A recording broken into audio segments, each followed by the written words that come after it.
That they are finally bringing civilization to this savage land. I could not agree with you more, my dear. My daddy settled this land, and I know he'll be looking down on us, pleased at how we help the natives. Yes, they've lost their land, but they've gained access to heaven.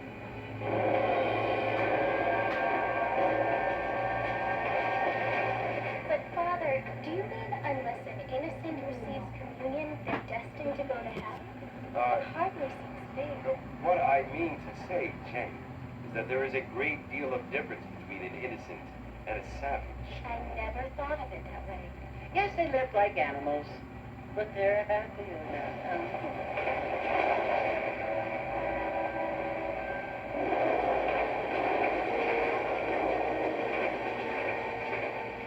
Not only do people now have motor cars, Father, but I heard that pretty soon we will be able to fly. No, only angels can fly, Jenny. No, apparently people can fly. Didn't you hear? Out in Kansas, a man even got a car to fly. I hardly think so, Jenny.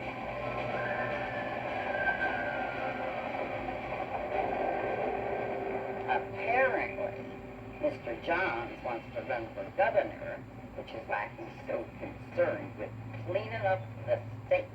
Nate Johns. Yes. His family is nothing but hillbilly trash that came here after the war. I don't want to be judgmental, but this state should not be ruled by such a disgusting family. A family without class. Apparently, the Johns family have made a lot of money, and he has a lot of friends in politics. Mrs. Bush, money isn't everything. There are many things that money cannot buy. It seems that money can buy voting, so.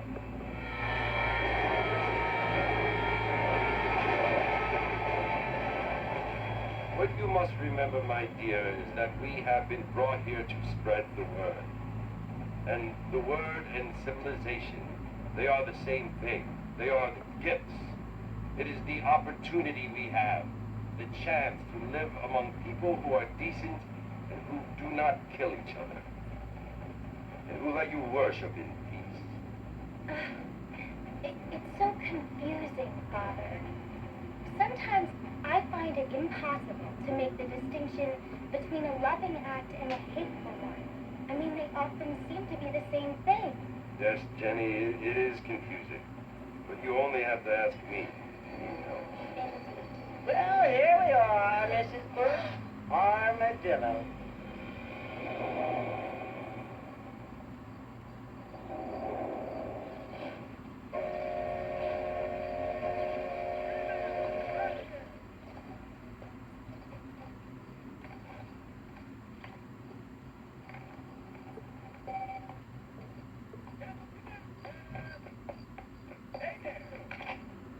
Hello, mister.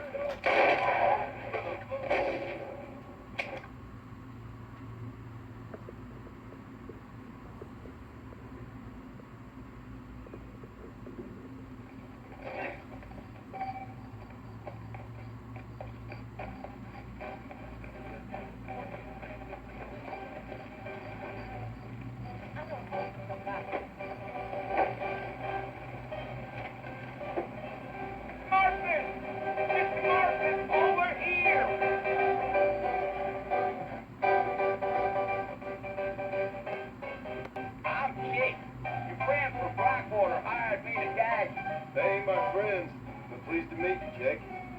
I got the horses saddled up and ready out front.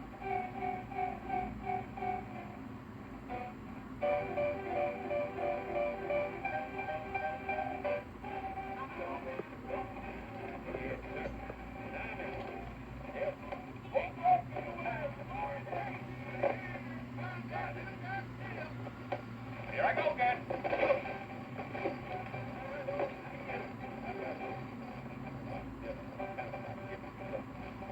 I ain't much of a fella for gossip. All righty, Mr. Marston, let's get. Come on, take it easy until we're out of town. Ain't no point in causing a ruckus. Let's go, Mr. Marston. No need to be making... Let's go. So it's Fort Mercy you want to visit? That's right. Only up to the fort in a long time. Great place for a decent fella to want to visit, if you don't mind me saying. Who said I was a decent fella? Man, it's years now. Folks say it was built during the Mexican War. What kind of soldiers around back then? Why'd they leave? Well, I ain't entirely sure. I heard they had to go up north to fight Indians. Maybe they got tired of being soldiers and went looking for gold. You know how things is. So what are you doing up at the fort? I'm looking for an old friend. Well, like I said, you ain't gonna find many folk around those parts these days. Don't you do find about as sociable as most raided back to you. I mean, I ain't going to judge a man by the company he keeps, but... Well, he and been friends for a long time.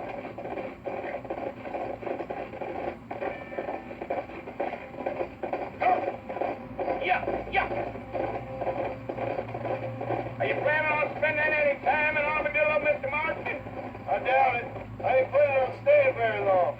Well, if you're fixing for some female company, you can do a lot worse than Armadillo. Fine as cream gravy they are. Not like Steve Flanders. Dang, those girls ain't even fit for a drinking man to hold up with. I'm a married man, I'm afraid. Ain't we all?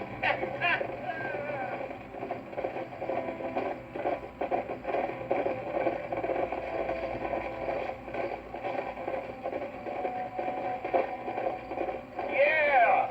Oh, it was the marshal who hired me. Lee Johnson, do you know him? I think I heard his name. Got a telegram from asking for a guy. I guess it's none of my business. That's right.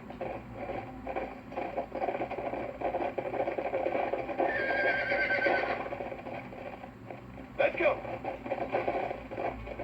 You ain't really talkative, are you? No? I'm just chewing the dog, mister. That's how I am. I don't mean nothing by it. Trust me. There's things you better off not knowing. Come on. I'll tell you, Mr. Marston, those coyotes eat better than I do. Not far now. You'll see the fort when you get to the top of this hill.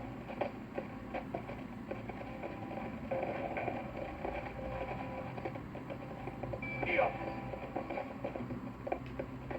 Yeah.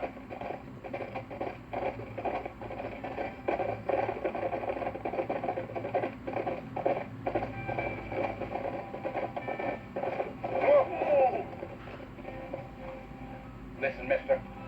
This here is what's left of Fort Mercy. Some gang rode in and took the place over. So I understand. This is where we part ways, friend. You have. Let's go. Oh.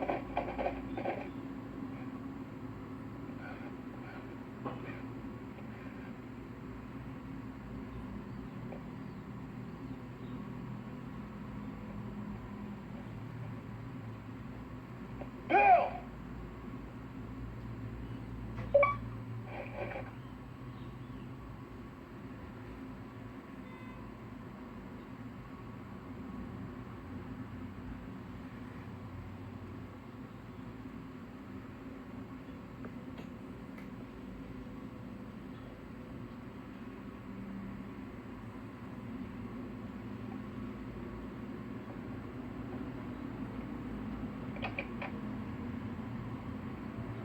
Well, you're alive.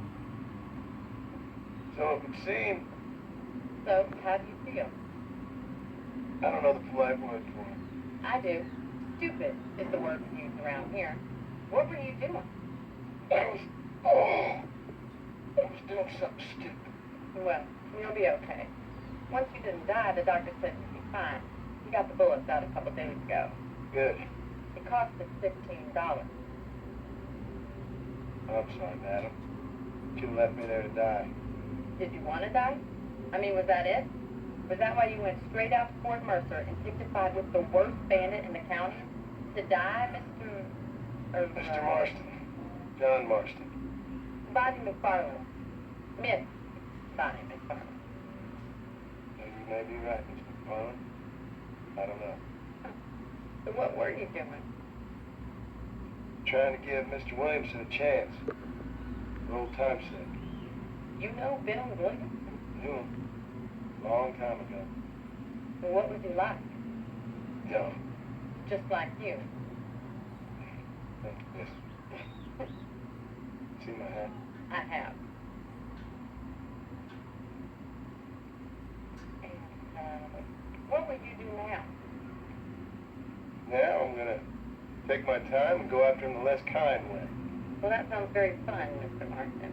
Quite heroic, just like in those penny bristles my brother used to read. Meanwhile, if you'll excuse me, I've got a ranch to run. Of course, if you're feeling better, why not take a ride with me later and help me patrol the perimeter?